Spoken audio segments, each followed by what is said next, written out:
All right, good morning, everybody. Gonna give it a couple minutes here and then we'll get started. Overall, the idea behind this training here is I'm gonna show you how I personally set up my Thinkorswim platform. I know a lot of people have questions on what are the best indicators to use and basically how to use them. So I want to make sure that, let me turn this off here. And we'll start recording.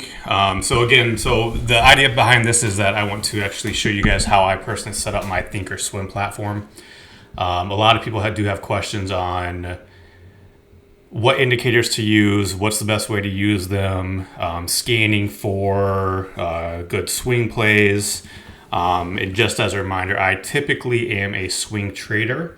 In more volatile environments, I do a lot of day trading.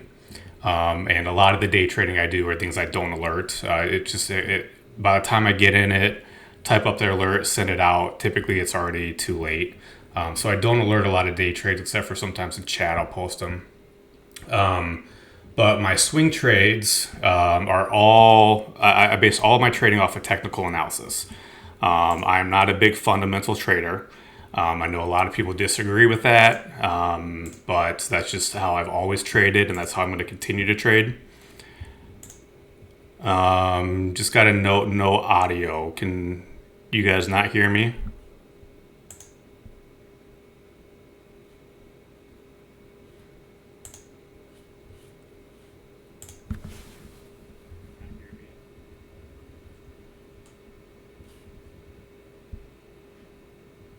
Okay, yeah, I know. I mean, I'm testing on my end here too. Audio does look like it is working, so I'm going to just continue.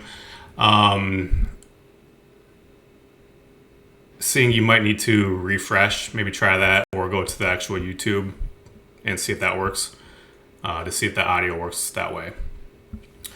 So anyway, so I'm going to show you guys how I set this up. So I am going to start with a blank canvas. I'm going to put this on the 1 hour chart just so you guys can kind of see. Now, a basis of my trading, and again, this is different for a lot of people. So it depends on how you want to trade, what you're taught. This is just how I trade. The way that I trade is not going to be correct for everybody. The way that you trade is not going to be correct for everybody. And the way that some other person out on Facebook or Twitter trades is not going to be correct for everybody. So you really need to find your own groove, your own way of doing things, and basically find out what works well for you, what you're comfortable with, and you need to stick with it. There are a million different indicators out there and a million different things that people are going to tell you is the only thing you need, and it's the best thing in the world, and it's the golden goose, but stick with what you know, stick with what works, and you know that's the way to do it.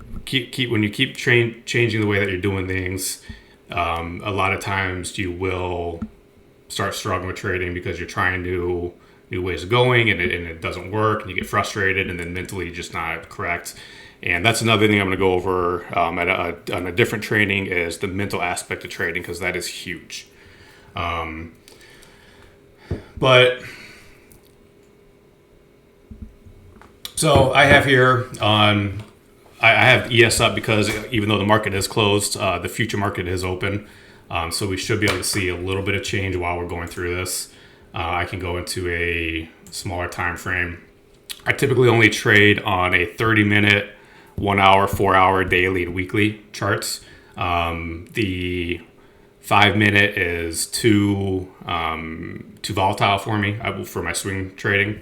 10-minute, 15-minute is okay. I do sometimes look at those. You can see here, this is my actual setup that I trade when I'm doing a single trade. So I do have a 5-minute chart here. I have a 10-minute chart. I have a 15-minute chart. Yeah, I have a 30-minute chart.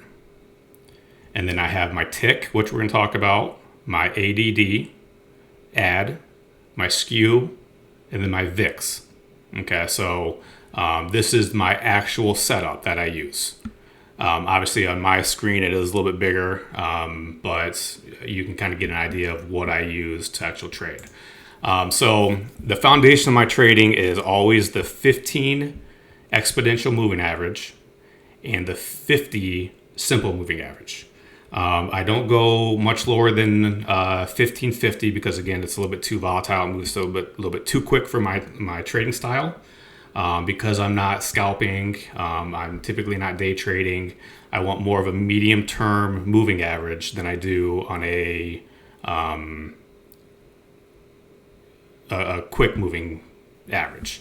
So I'm going to go ahead and set that up so you can kind of see how it works. Again, I'm on the 15 minute, and I'm going to go on at least on the 1 hour here, because it is a little bit more medium term. So we're going to do exponential moving average. We're going to change this to the 15, and I like it. That's actually a pretty good color, but we'll just do that. I like to make these a little bit thicker, so I use a 2 on those. So there's the 15-day exponential moving average. I'm going to add in the simple moving average, which my simple, I use the 50.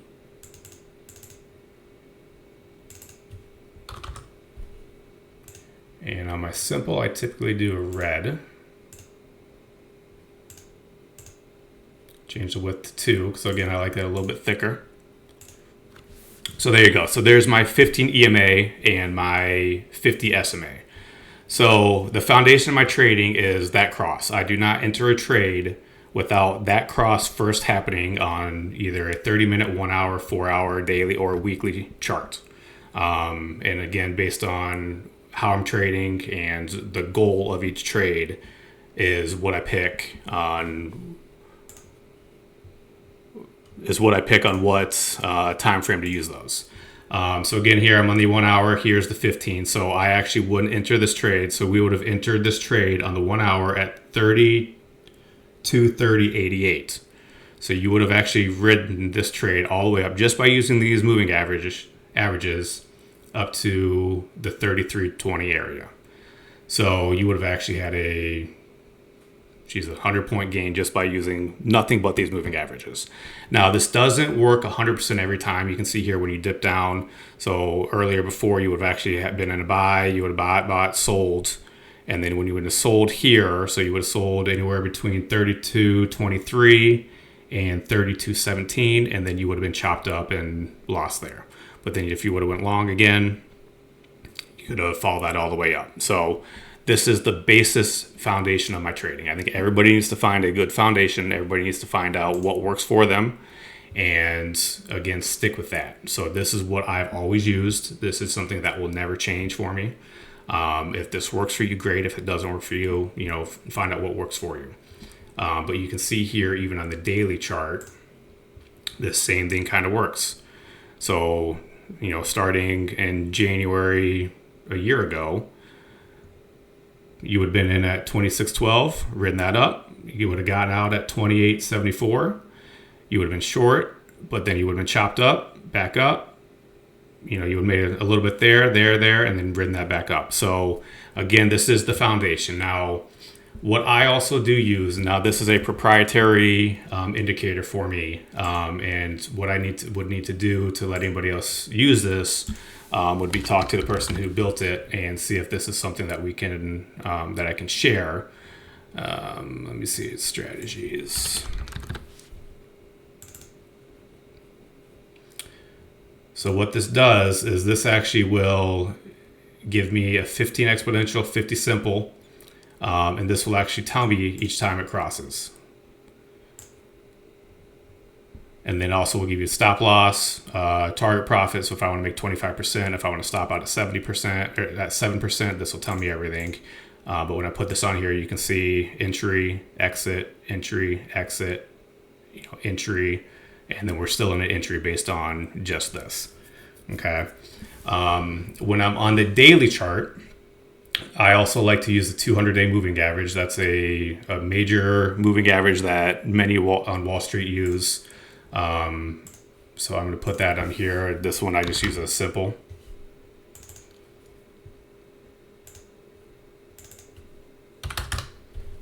And on my 200, I use a white. And then there's your 200-day moving average. So many people say that if a stock is above a 200-day moving average, it's always a buy. If it goes below the 200-day moving average, it's always a sell. So there are a lot of people who use nothing but the 200-day moving average. Again, I'm more of an active trader than that.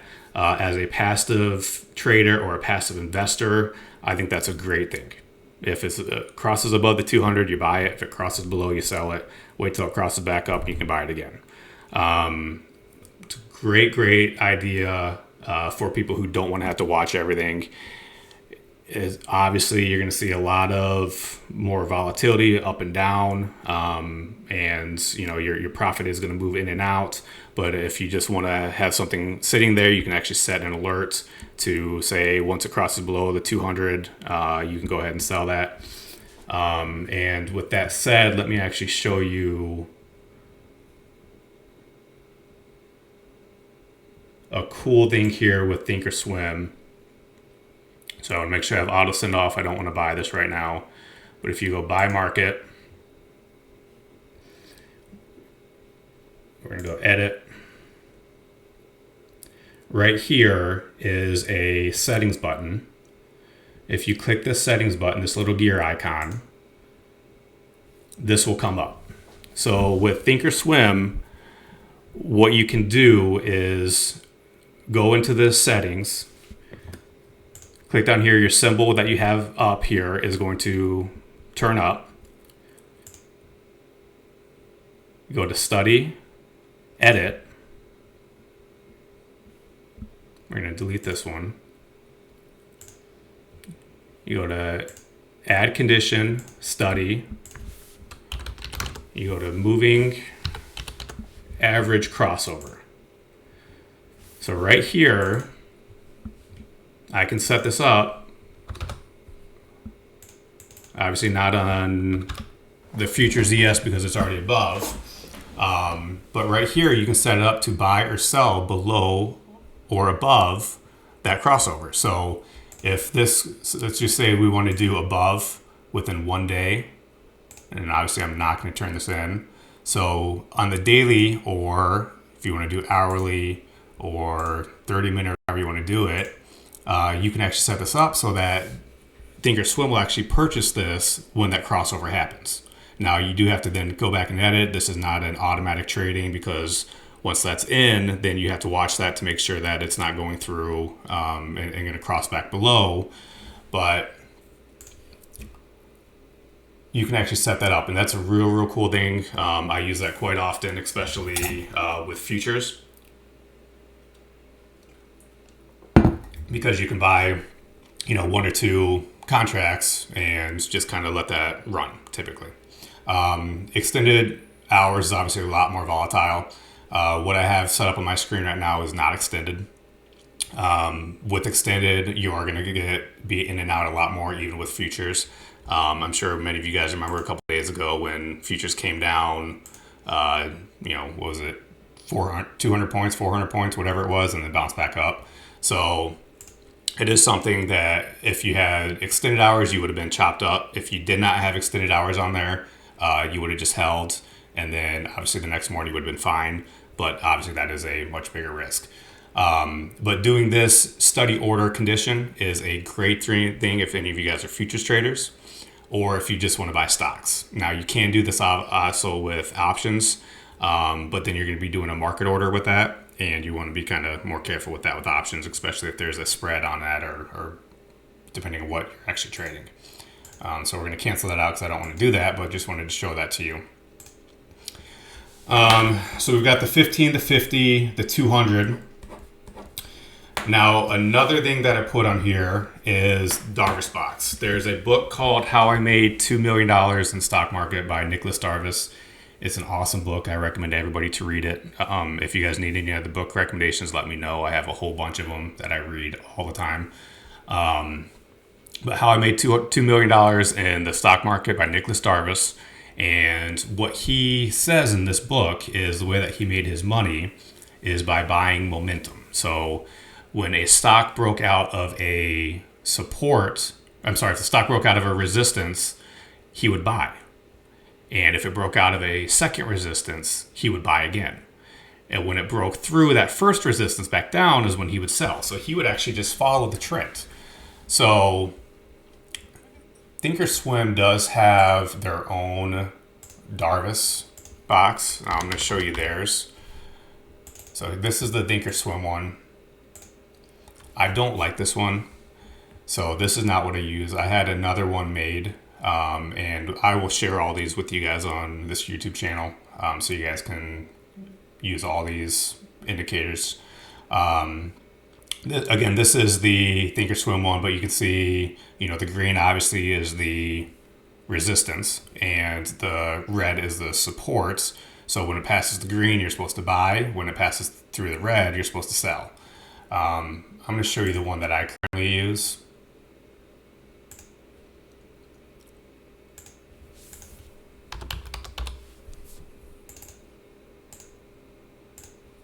So this is the one that I use. So when it passes through this resistance, you would have bought. You can see that it actually set up another little channel, and then you would have bought again. So what you would have done, so say it passes through here, you buy on October 28th at 30.33, and it goes through, and it does not close below that original support. So you would not have sold there, but you would have actually bought more as it created the second channel here. And then you would have kept buying more. So at this point, once you bought that second one, you would have closed if it had it passed below the 30.66 area. So you're just following this support and resistance. So as it breaks out, you buy. As it breaks down, you sell. And we are in the daily, and you can see how it works also on the weekly here as well. So here's the weekly. You would have bought, you actually would have sold here. So you actually would have missed this entire down move by doing this. You would have taken probably a little loss on this day, but you would have missed that whole down move, and then you would have bought back in right here.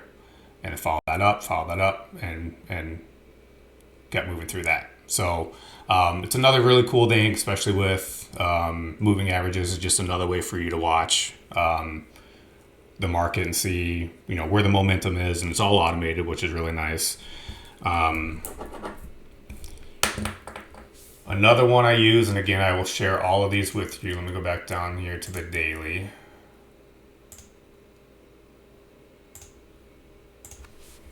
For volume, I use a buy-sell volume.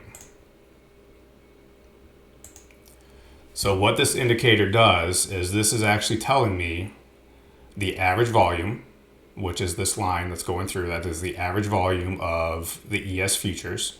When it's above, obviously you want to be buying. When it's below, you want to be not necessarily selling. If it's above and you have a current buy, sell profitable, or in the green, you want to be buying. If it's above and it's red, you want to be selling.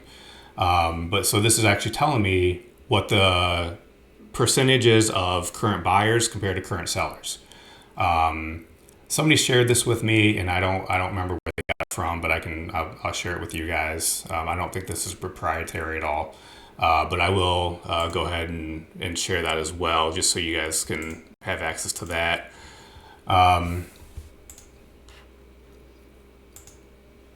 Another thing I love to use is a Ttm Squeeze. Now, Ttm Squeeze, we need to do a little editing on it. So Ttm Squeeze is actually showing you basically price accumulation of when price is building, or when it's building up or building below. Okay, so I'll pull this up so you can see how this is set up. So this is actually showing a squeeze, which can fire either way. You can see here it kind of fired down, and you can see as it's building back up that yellow. So I do change that to make it a little bit easier. So negative down red, negative and up. I like to do a little bit pink, positive and down, and this one a little bit darker.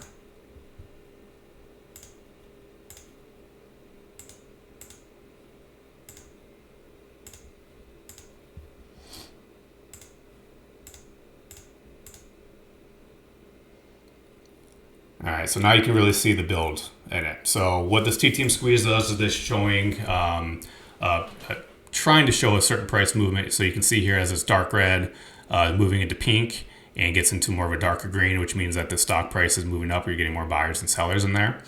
And you can see that actually does coincide with the buy volume. So you can kind of see how that all acts. So you can see as it gets a little bit tighter, there's a little bit more selling, buying, and as it moves up, and then more selling coming in as it's moving down. Ttm Squeeze is a great thing. It is included also with Thinkorswim. The other one that is included with Thinkorswim that I really, really like is the TTM Trend. And the TTM Trend, what this is doing is it's actually showing you the price trend of the actual candles. So trend down, trend up. I want this to be green. So you just go to globals, trend up, apply that, and now you can see how my actual stock candles are. So you can see we have been in a completely uptrend market. So on this TTM Trend, these green but filled in, these are actually what you would see as a red day on a normal candle. But this is showing that there's still a uptrend, even though that the day ended red. And then you can see here, this is red, so this was starting a downtrend, but we had more buying, so that's why it's not filled in. More buying, it's what not filled in. We did have more selling here, but you had a nice little hammer candle. So it did start that green trend up again. So you can see that even on these red days, this is kind of keeping you from getting faked out, selling position maybe. This is kind of helping out with that. So,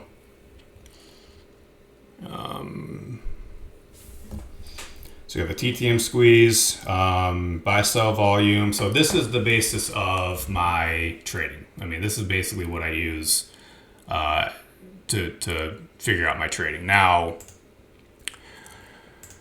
the way that I use these, well, first of all, if anybody has any questions on what we just set up, I know I just kind of went through that fairly quick, but let me know and I can go over anything. Just as a recap, I have my foundation, which is the 15 EMA, 50 SMA. I use the Darvas box, which shows support and resistance. You would buy on a breakout and sell on a breakdown. I have my buy sell volume, so I can see the percentage of buyers compared to percentage of sellers. And I have my TTM Squeeze, which is showing me actually price direction. Okay, so this is showing me maybe a certain type of squeeze, a direction that this is trying to go. Now I do use a lot more. Sometimes I do use the Ichimoku Cloud. Again, I don't really know how to pronounce that, to be honest, but what that does is actually just shows you a quick momentum.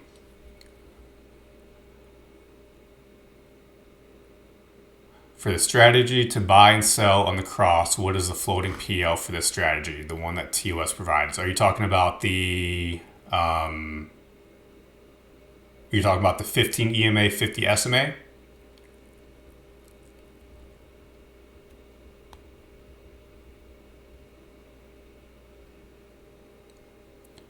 The 15 EMA, 50 SMA, you're talking about like the PL percentage wise?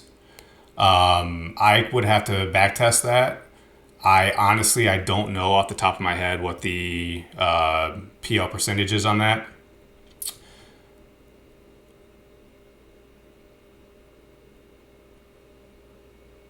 So I have it set up to actually show me a 26% buy. Now on this one, this isn't going to actually, that's never going to show that. Let me see if I can pull one up. Let me see what Apple shows. So here you go. So on Apple, this would have actually had you buy at 197.35. And then your target would have hit at 255.93. So that's when it actually would have had you get out of this trade. So I don't know what the percentage is of winners versus losers. I could backtest that and let you guys know. But I've used this for almost 15 years, and I mean it has been the foundation, and it's what I trust more than almost any other indicator at this point. But you can see, I mean, I can pull almost anything up. I mean, what's one that just fell?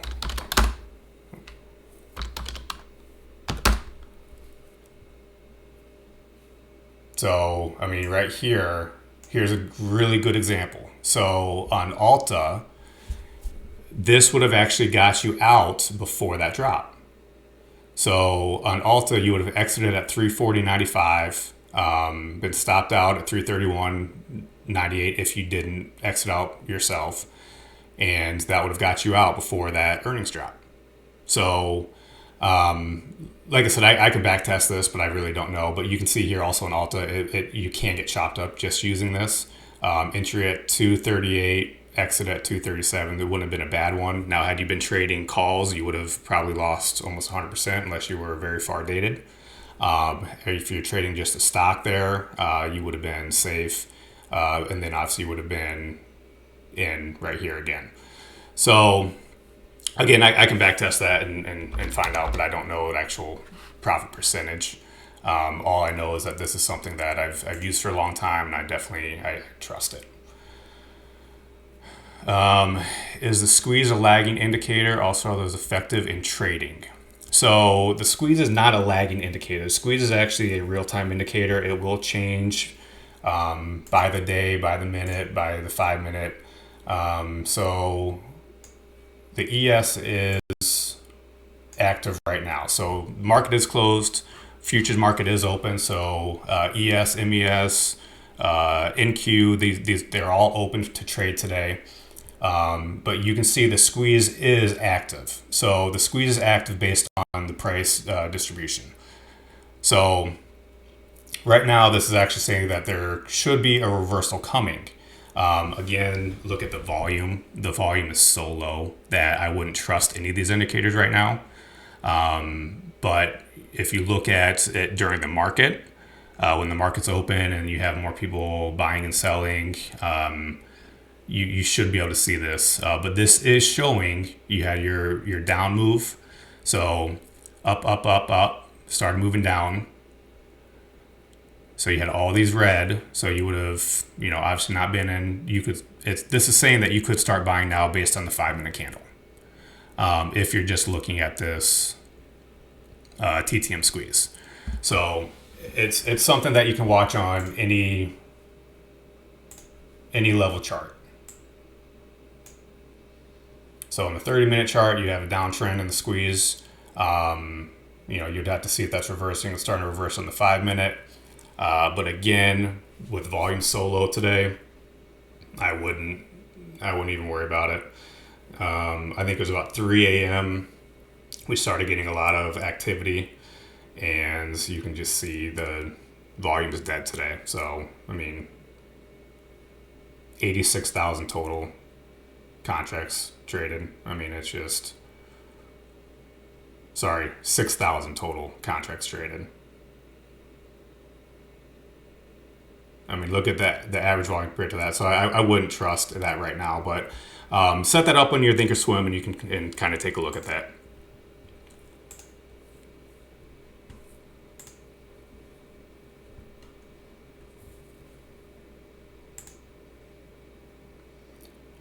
So we'll go back to the day. So how do you use these indicators to find trades? In Thinkorswim, now I have hundreds of scanners set up. Again, this is just depending on the type of market that we're in, depending on what I'm looking for. Let's say you just want to find the 15 EMA or crossing the 50 SMA. So I do have that. So I have that within 2 bars. I don't know if we're going to find anything because the market's closed. Oh yeah, okay, so we do. So what you would do, and I'll take this off or we'll add another one here. So you go add filter, study. You're going to go to custom. We'll get rid of the ADX crossover. You don't need that, so you just delete that. Add condition. Again, study. And just like when we were talking about setting up a automated trade, moving average crossover. And again, here's the 1550, and I use the exponential. Simple cross above is true within 1 or 2 bars. So if it's a day before, that's typically fine. A lot of times if that 15 cross will happen, you will get a little bit of profit taking on the next day, and that's sometimes a good buying opportunity for you. You'll go save, okay, and then there you go.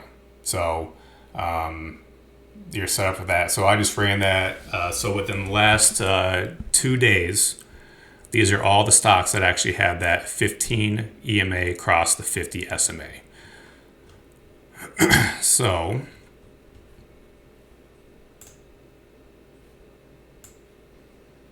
see if I can get you in here. You go, Costco. So Costco came up on that.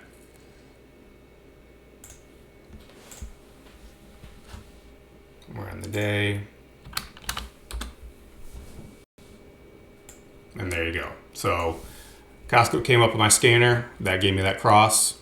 That is my first buying indicator. So as long as Costco has crossed that 1550 on the daily, I would consider my first step in buying Costco. So, and you can actually see here also when it crossed the same exact day, it broke out of that Darvas box that we talked about before. So we broke out of this first one, broke out of this first Darvas box. It came up, hit the resistance, came down a little bit, bounce, broke through on the same exact day that cross happened. So this would be a pretty big buy opportunity for us. Now, how would you use that to find options? So first thing you want to look at is earnings. I don't ever want to hold options over earnings because of volatility crush. So volatility crush is after options. There's a high volatility in options prior to earnings because, as everybody knows, nobody can predict the way that options move. So a lot of people try to guess, and a lot of people get eaten up. You can make a lot of money, but even sometimes if you guess right because of the volatility crush, you can lose. I don't ever recommend buying options over earnings. There are strategies that you can do options on by selling options over earnings because you do take advantage of that volatility crush. But again, you need to make sure that you're fully protected with that because you can have a $10 predicted move and they can come out with really good earnings or really bad earnings, and then that stock can move $20. And if you have unlimited risk, then you can be in a margin call and be in a lot of trouble. And I've seen that happen to a lot of people. So you have to be very, very careful with that. So first things I would look at, because we are in earnings season, is the earnings. So we have earnings after market close on March 5th. So I'm going to go to trade, take a look at my options here. So you can actually see here in Thinkorswim, they have what's called today's option statistics. Now this obviously would have been from Friday because the market's closed today, but you can see all the calls and all the puts that have been bought that day. You can see the delta between them, 0 to 20, 21 to 40, 41 to 60, and so on. You can see that there obviously was a much more bullish day than on Costco than it was bearish. You can also see the Sizzle Index, and the Sizzle Index is the difference between the average volume of calls and the average volume of puts. And if that is something, so call Sizzle Index is 0.93, average is 1.0, so you can see neither one of these were over. So there's no real big bets on Costco. This is just an average day for Costco. So you wouldn't have really any unusual option type trades that would have happened with Costco on this day. But to see the volatility, and obviously the volatility in Costco is fairly low, you can see. We have the March 5th earnings. Yeah, 14.27% is the January 24th. And March 20th, you have 18.62. So that is the option that I would want to buy. The highest volatility closest to the date. Again, this is just for this Costco one. This does change quite often. But for this Costco, if I were to trade this, you're predicting an 18 plus or minus $18 move on Costco. So we have the March 20th on the highest volatility closest to the earnings is what I would trade. So I would take these March 20th. And what I would do, I would look for probably a 50 to 75 delta. Now the delta is the amount that the stock or that the option price is going to move per $1. So if Costco moves up $1 and I have a 60 delta, I have these March 20th $300 calls, a 60 delta. That means that this price of the contract is going to move up $60 per dollar. So, and obviously that does change as the price moves up and everything. But I would look probably for anywhere between 50 and 75 delta. So at this point, you could be at the money. I would trade these 300 calls through a 468. They are 11, whatever the mid was, 11.55 was the mid at close on Friday. And I would keep those and with my stop at 301.90. So if Costco comes back down,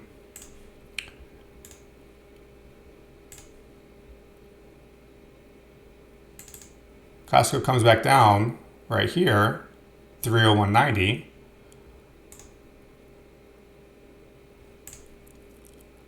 That's when I would stop out on that.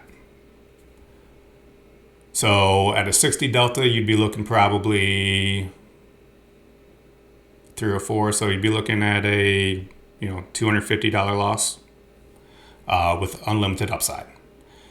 Then what you would do if you're following this exact rule, you have your other resistance up here around 307. If Costco were to break out, you would add to that by doing the next at the money. So you would be then buying the 305 or the 310. And you would add to that as the price of Costco goes up.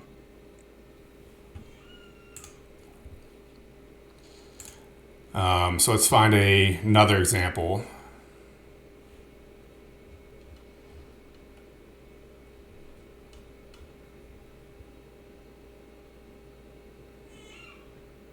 How about Home Depot? Because that actually came up on quite a lot of different scans for me on Friday.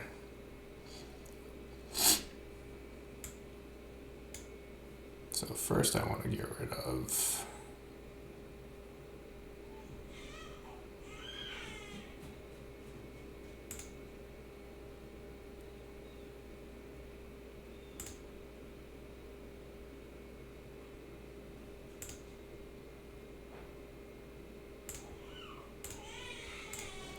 All right, so Home Depot came up in quite a lot of different scans for me last week. So I had my 1550 SMA or EMA SMA cross. I'm right in the middle of a range, so that is why I did not buy it. Now you could have used that as a buy, and then you would use this as another buy. But we have earnings on February 25th, so we have quite a lot of time. So again, here you go is your today's option statistics. More calls than puts. Your call Sizzle Index is 1.25. Your put Sizzle Index is 1.18. So calls are a little bit higher, but again, not a crazy amount to even worry yourself with. You have the February 25th earnings. So I would take your 19.81% volatility, expecting a $12 move plus or minus.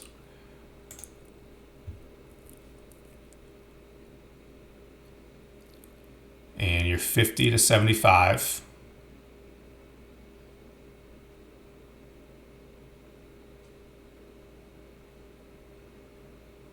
230. So these are pretty overpriced. I wouldn't necessarily buy Home Depot options, at least going out into these February ones. They do seem fairly overpriced to me. Seeing that buy, this is a $230 strike. Price is at $231.91. You're at 6.85 to 7.4. So you're looking about 2.7 to 2.8. I'm sorry, $237 to $238 before you're at break even. That's if Home Depot flattens out and kind of accumulates for a little bit and doesn't move up. You're not going to make profit on this unless it's at 238. So want to be careful with that, but that is a way you can see it is in a nice uptrend. So obviously that's why the volatility has increased a little bit. So it's expecting, options are expecting Home Depot to at least get back up. And here you go, 237 to 240 is where the top is. So the options are expecting that move to happen. So if that move happens fast, those options will be worth a lot of money. If that doesn't happen that fast, then obviously you're going to lose a lot of decay on these.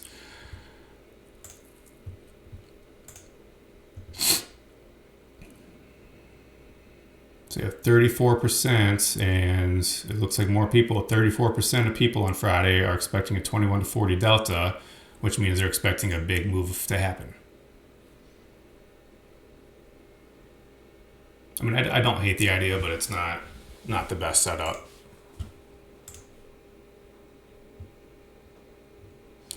So there's that setup, that scanner. Another one.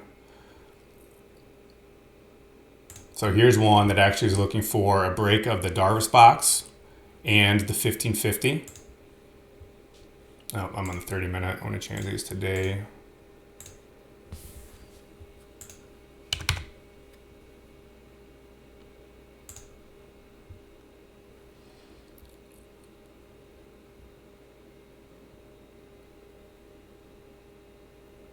So there's nothing here that I would have traded based on this, but we'll take a look at FHN. And you can see here on that same day, you had the break, the 1550 cross, and a breakout of that resistance. So that does look like, well, that's because of earnings. That does look like a long trade that you would sell in a breakdown below 1686. And there you go, look at that.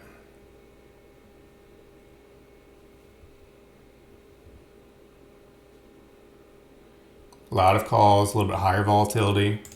You could take the February because earnings are done and look at all that volume right there on the $17 calls at 60 cents. So those are cheap.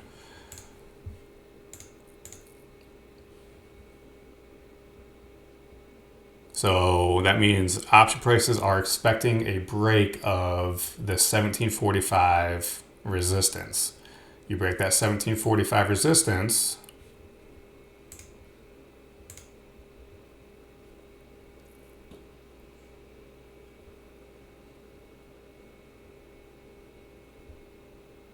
you have your next major resistance at 1834. On those options, you have a 60 delta. So you're talking, you can buy these at 55 cents or $550 per 10 contracts. You're talking a $600 gain or over 100% gain if that gets back to this next major resistance of $18.33, a dollar move. And that's the power of options. That's why a lot of people trade options. And that breaks, you go through that. You have a move up to 2084, and you're talking probably a 300-400% gain on FHN. Now, I'm not saying that's going to happen. Obviously, this is not a real volatile stock. So that would take a big move, and it's definitely probably not going to happen in February. So that's not a trade recommendation. I'm just trying to kind of show you how some of these work.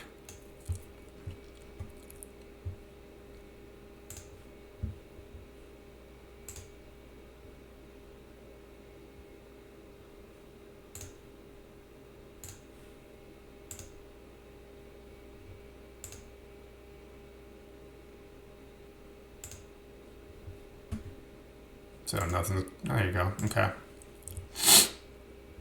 So this is also using that with a increased volume. And again, here's Costco again.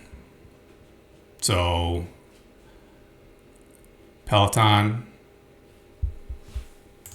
take a look at Peloton. Now I did get into Peloton on Friday. I did a put credit spread on Peloton. And this is the trade that I have in Peloton. So what I did on Friday, or was it Thursday or Friday? I bought the January 24th, I'm sorry, I sold the January 24th 31.50 puts and bought the 31 puts. Peloton's at 31.57. So if Peloton remains above 31.50 by Friday, I collect $250 on that trade and I keep it all. If Peloton drops below 31.50, I lose $250. So this is just a bet. This was a bet that Peloton was going to remain above 31.50.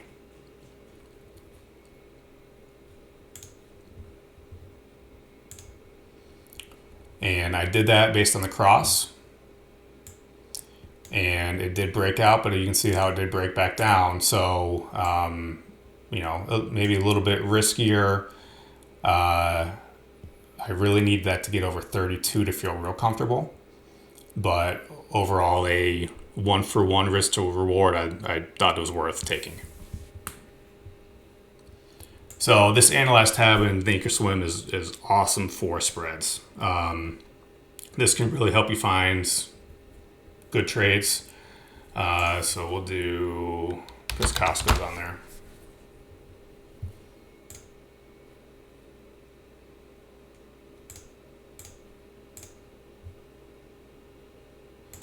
So say you want to take a bet that Costco remains above 300. And I don't know. So Costco remaining above 300 by February 21st by selling the 300 put, buying your protection of the $295 put. You're collecting $118 and you're risking $382. And as long as Costco remains above $300, even if it's $300.01, you collect all that money and you keep it. So these put credit spreads are awesome, and you can see all of these in the Analyze tab. Another scan that Thinkorswim happens is the Spread Hacker. And the Spread Hacker will, I don't need that.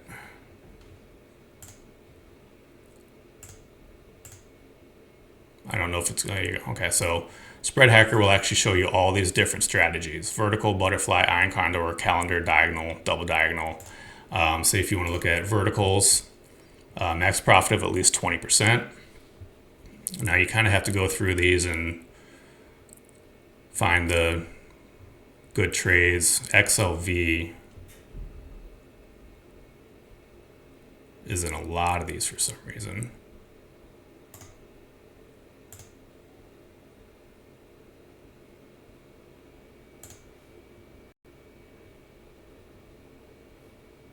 So these options are going to be all screwed up because the market is closed. Let me see if I can find one.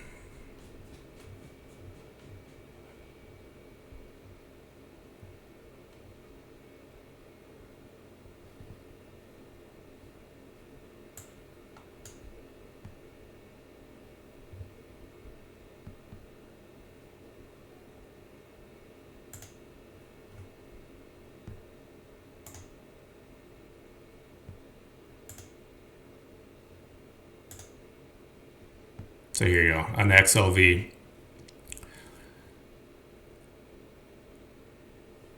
Get rid of that one. I don't even know what the XLV price is right now. Let's take a look. So it's at 104. Broke through the resistance of 103.37.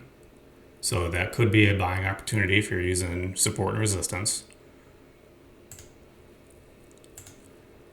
This is taking a bet that by February 14th, XLV is going to remain above $99. Now, XLV is in a lot of these scans for whatever reason. XLV is the biotech ETF, and obviously biotech and healthcare have been exploding lately. So you need to be very careful with that because of how much momentum's been going in these. These puts are obviously overpriced because people are betting that this is going to come back down. So you need to just, keep all that in mind. Just because you see these on the scanner doesn't mean that these are great trades. But this is saying that this XLV is going to be over $99 by February 14th. You're collecting $17 per contract and you're risking $83. So about 20% profit on that. So, you want to sell 5 of them, you're collecting $85, you're risking $415. So, you're giving the market $415 and they're saying, well, we're going to pay you $85 if you're correct. As a, looking at that as finances, 20% in a month, there are people who would kill for that in their account. But again, you do need to make sure that you're not getting caught in these because of how aggressive healthcare and biotech has been. Eventually that is going to come back down. Now I don't know when it's going to come back down, and it seems to be following the market, and people are obviously trying to catch the top in the market, and it's near impossible to do that.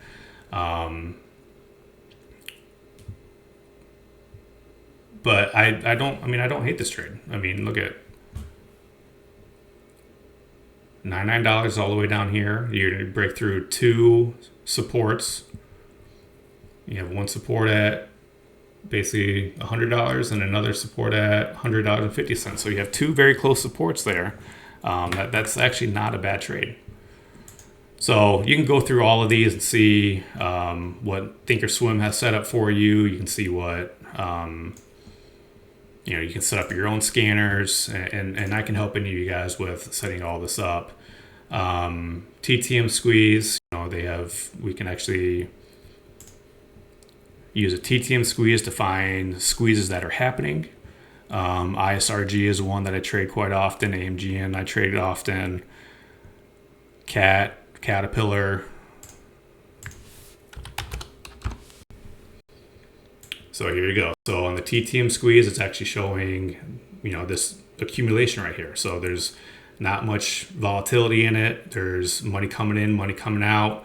The Ttm Squeeze is just showing that it's building. Now, the build can happen in either direction. So, it can fire in either direction. So just because a Ttm Squeeze is going doesn't mean it's going to be going up.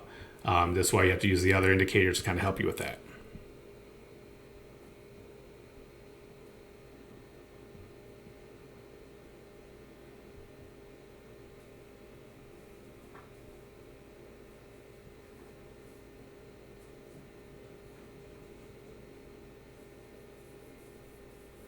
The 1550 strategy in the description. I'm not selling anything. What do you mean?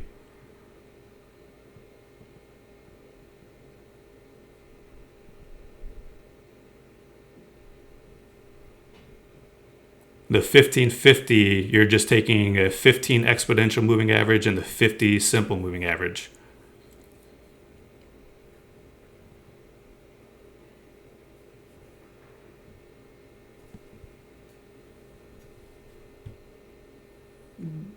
You're just taking, go to studies, edit studies. Oh, so that one, that's a proprietary one. I had somebody make that for me, and I don't know if I can share the one that actually signals that. I have to talk to him to see if I can share that with you guys. I'm not selling it. I'm not selling anything. That's something that he made for me. Yeah. Yeah, if he says I can go ahead and share that, I'll put it in here and I'll update everybody on that. But I want to talk to him because that was made specifically for us.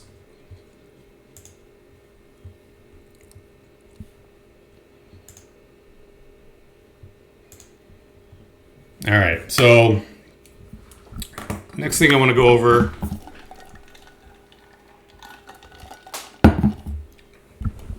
I'm sorry, Monica, I missed your question. Do you use multi-time frames to analyze your trades as well? Yes, I do. So again, here's my flexible grid. This is what I typically use. I want to put this on ES because it's open. And ES again is S&P 500 futures, and futures markets are open today.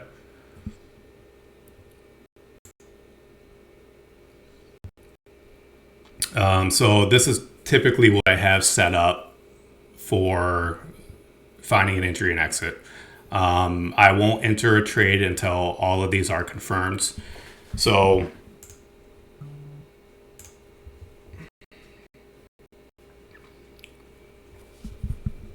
for going long, I wouldn't be long ES because it is an exit. Now this is on the extended.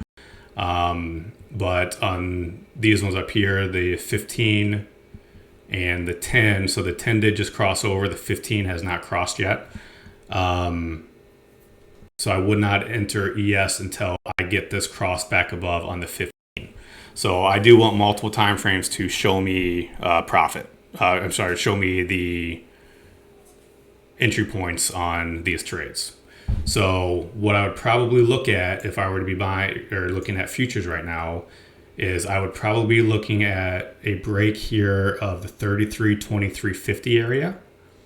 And that's when I would start nibbling and buying into futures. So I would create alert. Yes, the stock I'm on, mark at or above 33.2375. That's fine. I would create that and I would wait for that alert to trigger before I would consider buying into any of these, because that's breaking the intraday resistance and getting very, very close to this cross right here. So that's just, I do use multiple time frames on this. Sorry, I missed your question earlier. Now, while we have this up here, somebody asked me about a couple different indicators as well, being the tick, skew, and the ADD. I do use these every single day. Now, the tick is basically the overall market optimism. More or less, is basically stocks trading positively or negatively. Now, it is only accurate up to the minute, so it does change very quick. I use mine right here. So you put the dollar symbol, TICK. I use mine on the 5 minute. Obviously, 100 being the normal. When it's below 100, that means people are selling. When it's above 100, that means people are buying. And again, this does change very quickly. So you can't just follow the tick, but it'll just give you an idea of what the market's doing. What indicator is that? The yellow channel on the chart, those are the Darvis boxes, and I can share that.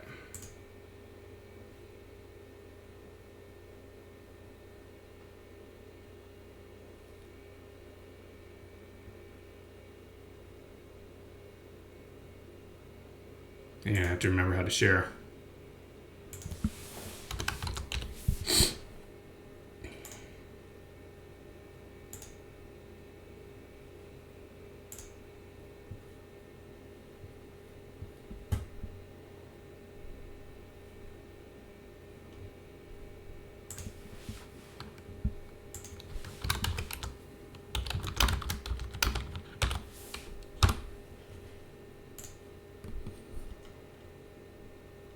Okay, so I did just share the link for those Darvis box, the support and resistance boxes.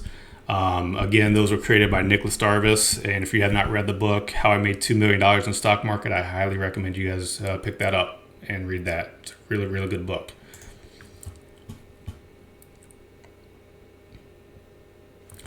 So again, the tick is a indicator that continues throughout the day. It happens very quick, so you can't follow that, but it'll just give you an idea of what the market's doing. The skew is, and again, this is right here, and SKEW. The skew is the measure of potential risk. How far off is the market, or if you're looking at a, it is in the public comments. I just saved that in the public comments. I'll post it here too. The skew is the measure of potential risk. How far off is the market from normal distribution? You can use this for any basic stock. $100 is the normal. $150 means high risk. So we are at 135, so right between normal and high risk. So the skew is basically saying that the market is not in a high risk environment. We have a lot of people saying that we're at a top, the market's going to crash, it's going to crash. Indicators aren't telling us that yet. So if you're a technical trader, that's what you're following. And right now, it's not saying that we're at the market top. So it's just there's a lot of different things that people can look at to base their decisions on. It's either fear. What's the VIX doing? The fear and greed indicator.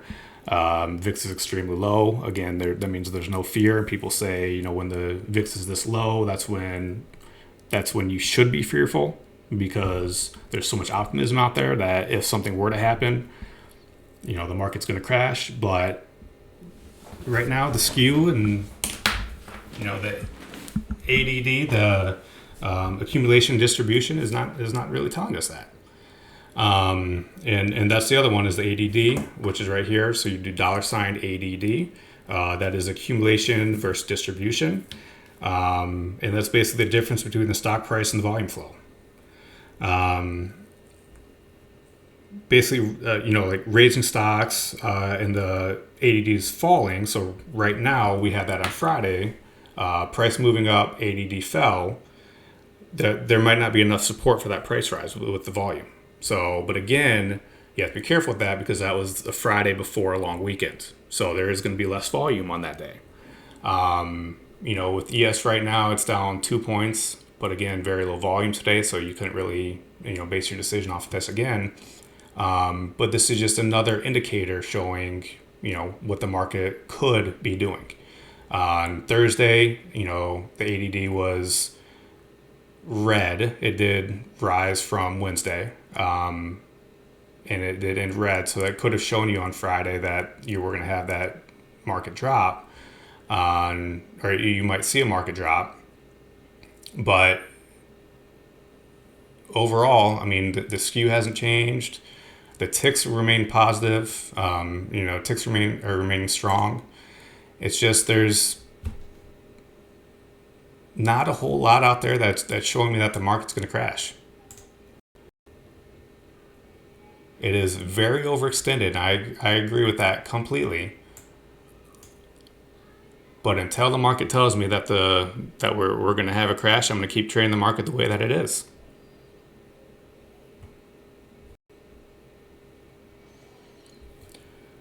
So overall, that's how I set things up. That's what I look at. If you guys have any questions, let me know. This will be recorded, so you can come look through this again. And I will let me post this buy sell volume in here as well. So if you guys want to use that.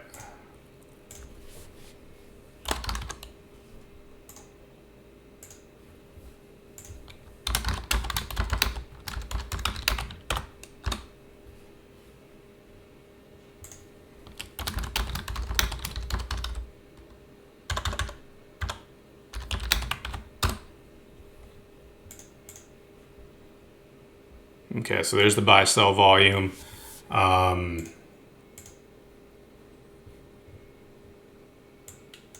If you guys have any questions, you can always reach out to me through direct message, email, whatever's easiest for you guys. Always around to help you. And if you want to go over charts, if you want to go over anything, we can do that real quick. Or like I said, this is going to be recorded. You can go back and watch it and see how it's all set up.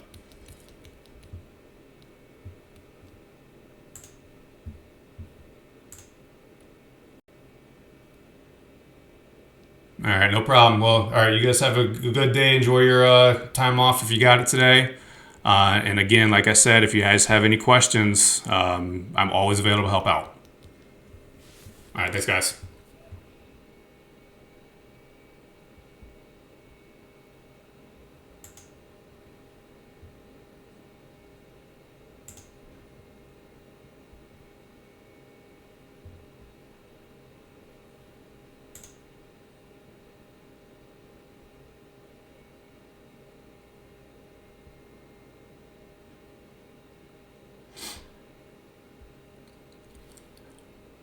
What do I think of Apple? So I will go over that.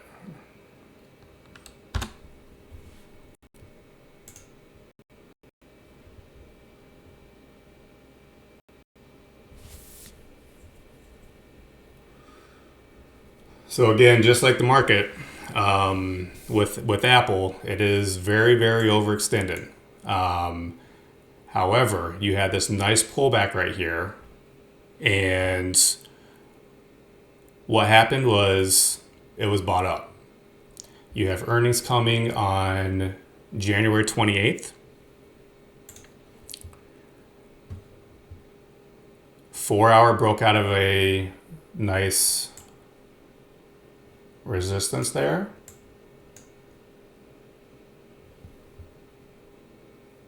$30-minute broke out of a nice resistance.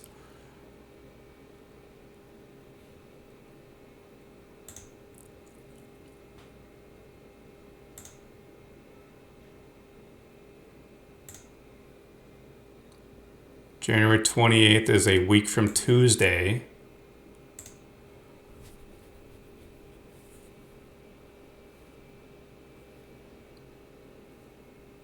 So you would have the January 31st expecting an $18 move up or down over earnings.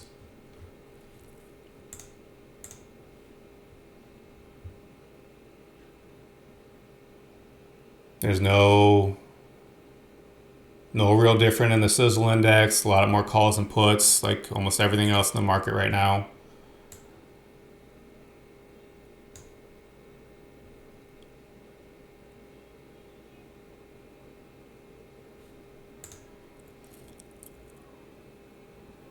I mean, it's completely overextended, but I wouldn't short it.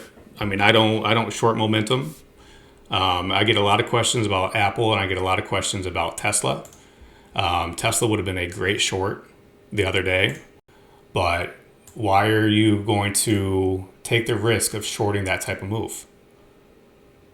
Had you shorted up here, you would have made a killing. But did you know that that was the top? Did you think that this was the top? What if you shorted right here and then you had a, what is that, a $50 move up? I don't short momentum because I can't pick a top and bottom, and neither can you. Neither can anybody. You can't, it's impossible to pick that top or bottom. So if the market is telling you, or the chart is telling you that there's a huge momentum going up, don't short it. Are you going to chase it? That's a decision that you have to make. I don't like to chase either. But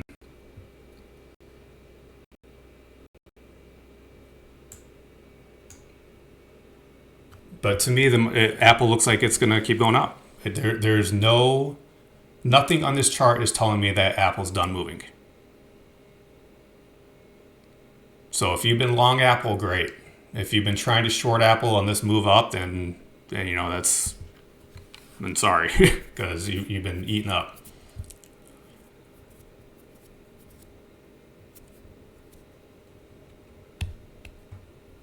I mean, it's a beast, and there's not a thing here saying it's done. Breaking news, Boeing seeks to borrow $10 billion or more as 737 MAX crisis wears on. Now, Boeing is one that we could see. So I was down with the flu last week. Boeing is one that I wish I would have shorted. I wish I would have been able to pay more attention and see that. I don't know if it's done, but you can see here with the Ttm Squeeze how it's been building. And to me, it looks like it's going to fire short. Now you have the earnings on 129, and again, I would not trade options over earnings. But I think we could see a huge move on Boeing if this fires short. I mean, it's been in a nice channel, and if it breaks this channel,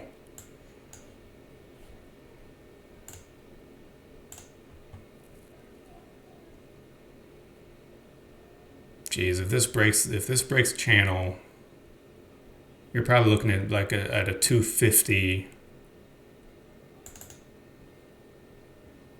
255 area move down.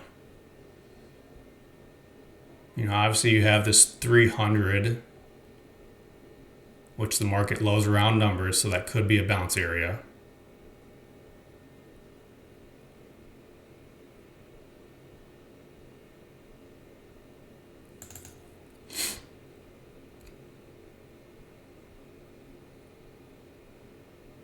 But yeah, I mean, Boeing is one I'm watching very short. Unfortunately, we have earnings coming up on the 29th, so a week from Wednesday. I would love to be in Boeing short long term. I probably won't be just because of earnings. But keep an eye on Boeing. I mean, I don't know how it's gonna go with the move into earnings.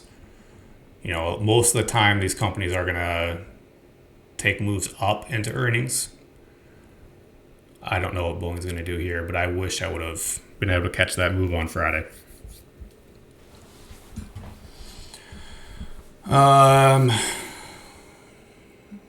Synthol, any best way to learn TOS for first-time users? Yeah, if you download Thinkorswim, they will actually walk through the program with you. So if you create an account with TD Ameritrade, you can set up an hour or hour and a half or whatever it is with the guys from Thinkorswim, and they will walk through everything that you need to learn. So Thinkorswim, to me, TD Ameritrade has the best customer service. So they are the best broker out there, in my opinion. And it's all I use. It's all I've ever used. They will help you anything. And the cool thing about it is they have the support chat where you can actually do a live support while you have it open, and you can chat with them throughout the day. So any questions you have, you just put it in here, and it's like a instant message chat that comes up, and they're usually very quick. So definitely, if you're not familiar with Thinkorswim, download the program, set up a one-on-one with them, and they'll walk you through everything.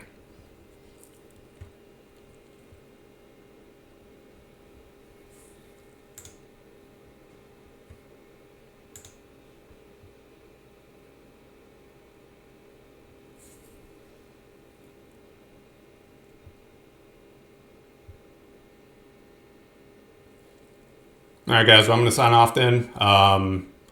Again, let me know if you guys have any questions. I'm always around to help you guys out. So, all right, take care.